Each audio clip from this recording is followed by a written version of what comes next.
नमस्कार, Ashwini kitchen and स्वामी भक्ती या YouTube चॅनलमध्ये तुमचं स्वागत आहे. आज आहे नागपंचमी आणि मी आज केलेली आहे सगळ्या देवी देवतांची पूजा. तसे तर मी रोजच करते.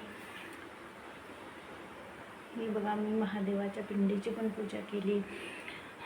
इथं महादेवाची मूर्ती आहे, त्यांची पण पूजा केलेली आहे. आणि इथं पण नागोबाचं चित्र आहे, त्यांची पण पूजा केलेली आहे. इथं त्यांना लाह्या वाहिलेल्या आहेत, दिवा उदबत्ती सगळं लावून घेतलेलं आहे. आता मी तुम्हाला दाखवत आहे पुरणपोळी. पुरण कसं बनवायचं ते मी तुम्हाला दाखवत आहे. ही बघा, आपली ऑलरेडी पुरणाची डाळ शिजून झालेली आहे. आणि त्याच्यात मी 1 वाटी भरून डाळ घेतली होती. ह्या वाटीने 1 वाटी डाळ घेतली होती आणि 1 वाटी साखर घेतली होती. तर आता आपण हे सगळं करून आणि त्याच्यात 1 विलायची पण टाकलेली आहे. आता हे सगळं करून आपण मिक्स करून घेणार आहोत. छानपैकी मिक्स करून ह्याला घट्टसर करून घेणार आहोत. पुरण खाली लागू नये म्हणून सतत ढवळत राहायचे. तुम्ही कशाचं बनवता, साखरेचं की गुळाचं पुरण बनवता ते कमेंट बॉक्समध्ये नक्की सांगा.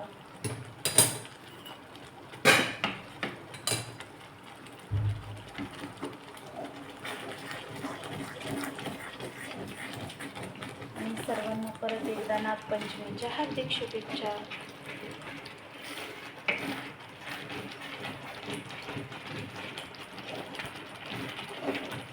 माझे व्हिडिओ जर आवडत असतील तर व्हिडिओला लाईक करा, चॅनलला सबस्क्राईब करा. मी थोडासा गॅस पुढं करून घेते म्हणजे मला छान, माझी उंची तेवढी गॅसपर्यंत पुरत नाही, त्यामुळं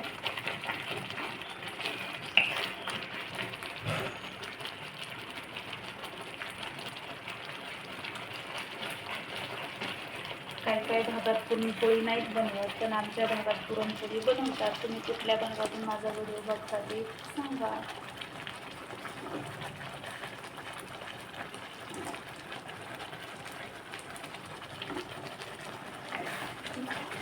पुरण आपलं पातळ झालं, साधारण 1 मिनिट होऊन गेलेलं आहे.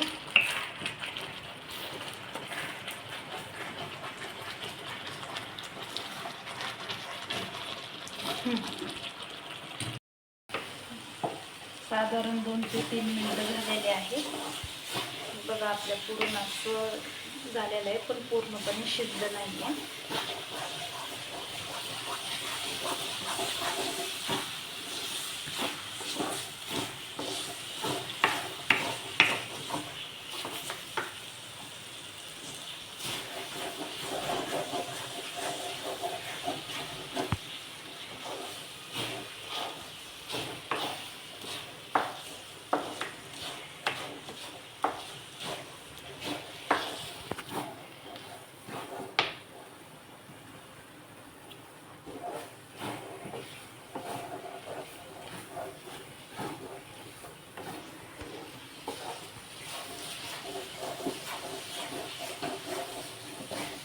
आता आपल्या पुरणाचा रंग पण बदलत आहे.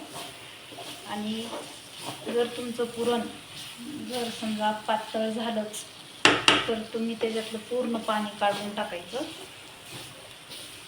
आणि नंतर परत गॅसवर ठेवून त्याला परत चटका द्यायचा.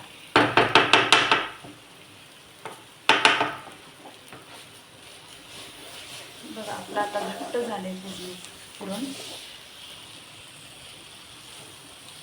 आणखीन पण झालेलं नाही आहे, कारण आपलं हे उलटून कडक आहे म्हणून आपण थोडंसं गॅस चालवणार आहोत.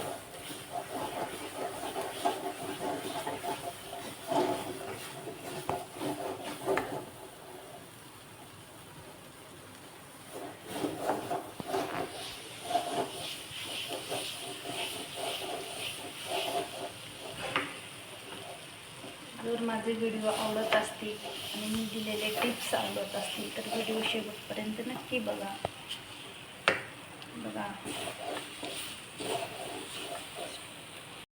इथे आपलं बघू शकता तुम्ही, पुरण रेडी झालेलं आहे. आणि हे मी मिक्सरमधून बारीक करून घेतलेलं आहे आणि इथं आमटी बनवण्यासाठी हे पाणी पूर्ण मधलं पाणी काढून घेतलेलं आहे आणि आता कमी साहित्यात आपण आमटी तयार करणार आहोत. आता साहित्य तुम्ही बघा,